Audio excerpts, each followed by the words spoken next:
حەمەقەدۆی مووسڵ کێ بوو؟ بۆچی داعش مزگەوتەکەی ڕووخاند؟ لەناو کورددا ئەگەر کەسێک زۆر زەنگین بێت پێی دەڵێن ئەڵەی حەمەقەدۆی مووسڵە، یاخود ئەگەر کەسێک داوای پارەیەکی زۆری لێ بکرێت دەڵێت خۆ حەمەقەدۆی مووسڵ نیم، ئەو پارەیەم نییە. ئەم ئیدیەمە لەناو زمانی کوردیدا بە زۆربەی پارچەکانی کوردستاندا بڵاو بووەتەوە. بەڵام ئایا زەنگینی حەمەقەدۆ چۆن بووە و ناوەکەی چۆن گەیشتە پارچەکانی تریش؟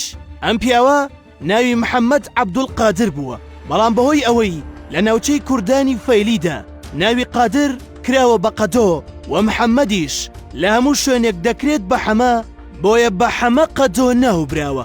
ئەم کەسایەتیە سەر بە خانەوادەیەکی سەنگینی شاری مووسڵە کە لەگەڵ برا و کوڕەکانیدا سەرقاڵی کاری بازرگانی بووە، بەڵام نەک تەنها لە ناوخۆی وڵاتدا بەڵکو لەگەڵ وڵاتانی سووریا و فەڕەنسا و بەریتانیا و هیندستانیشدا مامەڵەیان گەرم بووە.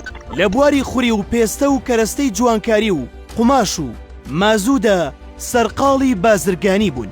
ئەم خانەوادەیە بە دەستپاکی و خاکی بوون و دەست و دڵباش بەناوبانگ بوون و جێی خۆیان لە دڵی خەڵکی مووسڵدا کردوتەوە.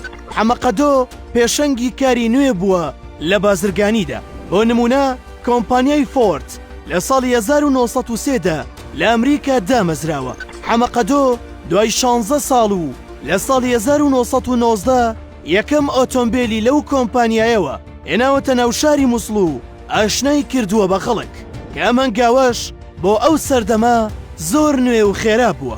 کاتێک کەرەستە بازرگانیەکانی ئەم سەرمایەدارە دەگاتە هەموو شار و ناوچەکانی کوردستان ناوبانگی بە کەسێکی باش و زەنگین بڵاو دەبێتەوە و ناوی ئەو دەکەوێتە سەر زاران.